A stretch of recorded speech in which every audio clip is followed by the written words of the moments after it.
கழகத்தினுடைய பொதுச் செயலாளர் என்ற பதவி, நிரந்தர பொதுச் செயலாளர் என்ற பதவி மாண்புமிகு அம்மாவுக்கு மட்டுமே உரியது என்று நாம் தீர்மானம் நிறைவேற்றோம். நாம் பாசத்தோடு அந்த பதவி அம்மா அவர்கள் செய்த தியாகத்திற்கு ஒரு மிகப்பெரிய மரியாதையை நாம் செலுத்த வேண்டும் என்றுதான் அந்த பதவியை, நிரந்தர பொதுச் செயலாளர் என்ற பதவி அம்மா அவர்களுக்கு மட்டுமே இருக்க வேண்டும்.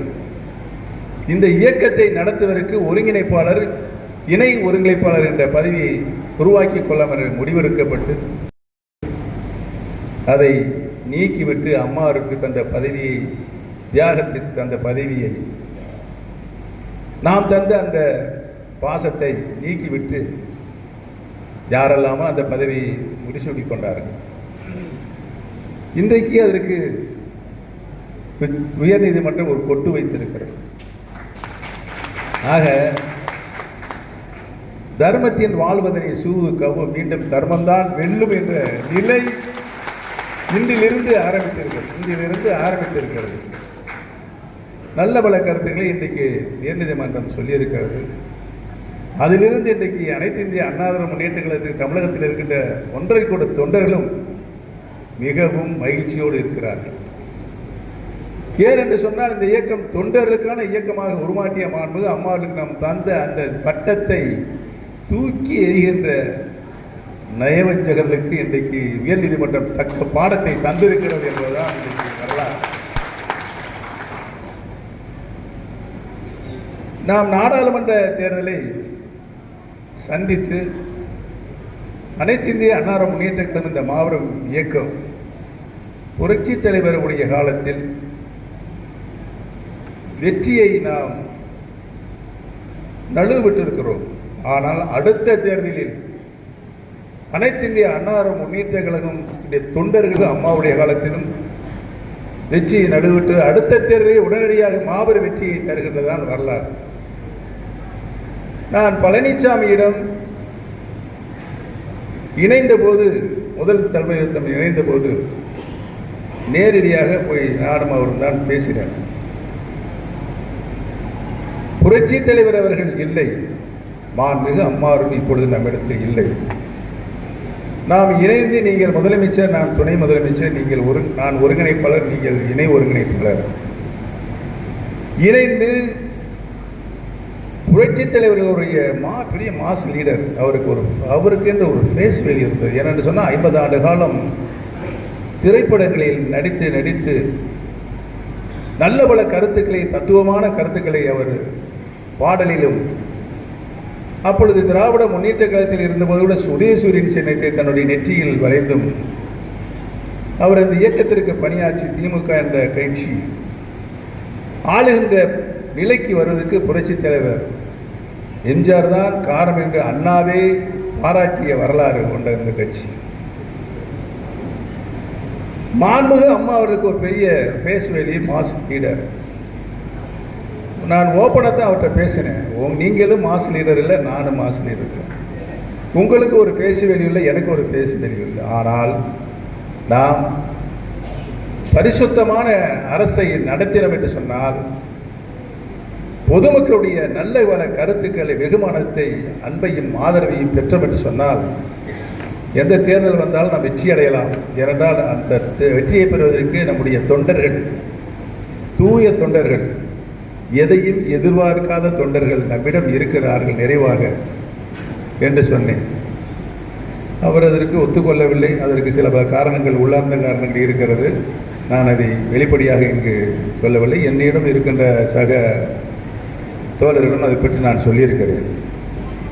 இந்த நாடாளுமன்றத்தில் நாம் படுதோடு அடைந்திருக்கிறோம். இந்த தேர்தலில் பிரிந்து கிடக்கின்ற சக்திகள் இணைந்து பணியாற்ற வேண்டும் என்று இந்த இயக்கத்தை தோற்றுவித்த காலத்திலிருந்து இன்று வரை இருக்கின்ற அத்தனை தலைவர்களும், முன்னோடிகளும், தொண்டர்களும் மனம் புழுங்கி சொல்லுகின்ற நிலை வந்த பொழுது, உலகத்திலேயே இணையக்கூடாது என்று சொல்லுகின்ற ஒரே நபர் ஒருத்தர் இருக்கிறார் என்று சொன்னால் அது எடப்பாடி தான் என்பது இன்றைக்கு நிதர்சனமாயிருக்கிறது. இணைந்தால்தான் நாம் வெற்றி பெற முடியும் என்று பொதுமக்கள் சொல்கிறார்கள். எங்கு போனாலும் பொதுமக்கள், இருங்க தம்பி, ஏன் இந்த மாதிரி இருக்கீங்க? அது திரும்ப அடுத்த வாரத்தை அவங்க அந்த எடப்பாடி பழனிசாமி யார் பற்றி சொல்றதுக்கு ஆளை இல்லையா அவர் பக்கத்தில் எல்லாம் தூண்டி விடுறாங்களா அப்படின்னு அடுத்த கேள்வி அவர்களிடமிருந்து இது வருகின்றது. ஏனென்றால் நாம் எந்தவித தியாகத்தையும் செய்து இணைய வேண்டும் என்று நாம் சொல்லிக் கொண்டிருக்கிறோம். எங்களுக்கெல்லாம் அம்மா நல்ல பல பதவிகள்லாம் கொடுத்துட்டாங்க, அதை பரிசுத்தமாக செய்து அம்மாவோட நல்ல பேர் நாங்கள்லாம் வாங்கிட்டோம். ஆனால் எங்களுடைய காலத்தில் கட்சி பிளவுபட்டு இருக்கக்கூடாது என்ற ஒரே நோக்கம்தான் எங்களுக்கு இருக்கிறதே ஒழிய இணைய வேண்டும் என்ற எண்ணம் தான் எங்களுக்கு மேலோங்கி இருக்கிறது. வேற ஏனென்று சொல்ல 1.5 கோடி தொண்டர்கள் இன்றைக்கு திமுகவும் அண்ணா திமுகவும் ஏன் தோல்வி வந்தால் வெற்றியடைகிற சக்தியாக இருக்கிறது. இந்த சக்தி இன்றைக்கு இருக்கின்ற நிலையில் தமிழகத்தில் காங்கிரசுக்கு இல்லை, கம்யூனிஸ்டுகளுக்கு இல்லை, இங்கு இருக்கின்ற தேசிய கட்சிகளுக்கு எதுவுமே இல்லை. அதற்கு மூல காரணம் கட்டமைப்பு.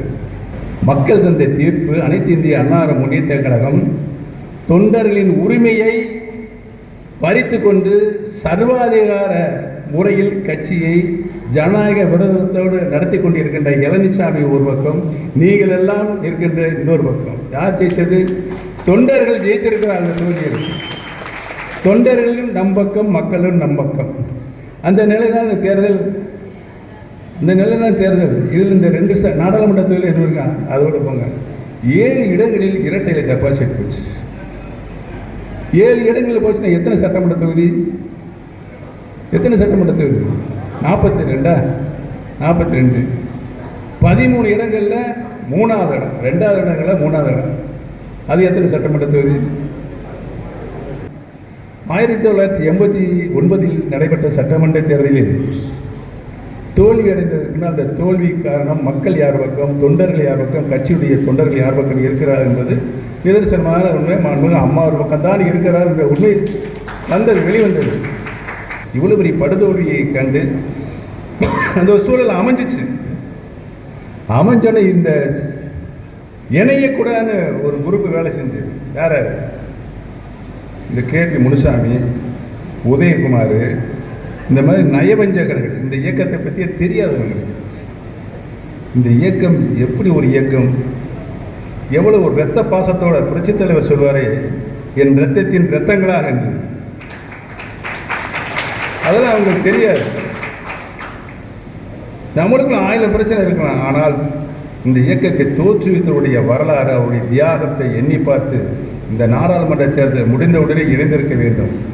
அதைத்தான் நாங்கள் எங்கே போனாலும் இணையணும் இணையணும் இணையணும் இணையணும். எனக்கு அந்த பதியை ஒரு இந்த பதியை ஒரு நிபந்தனை விதிக்கிற ஒன்றும் கிடையாது. இணைவோம், ஜனநாயக ரீதியில் கட்சியை நடத்துவோம். நம்மை வெல்வதற்கு யாராலும் முடியாது. அப்படி ஒரு கட்டமைப்பினை புரட்சித் தலைவர் காலத்திலிருந்து புரட்சித் தலைவர் அம்மா அவர்கள் மிக உறுதியுடன் அமைத்திருக்கிறார்கள். நம்முடைய இயக்கத்தில் போச்சு, எல்லாம் போச்சு. நாடாளுமன்றம் ஃபுல்லாக போச்சு.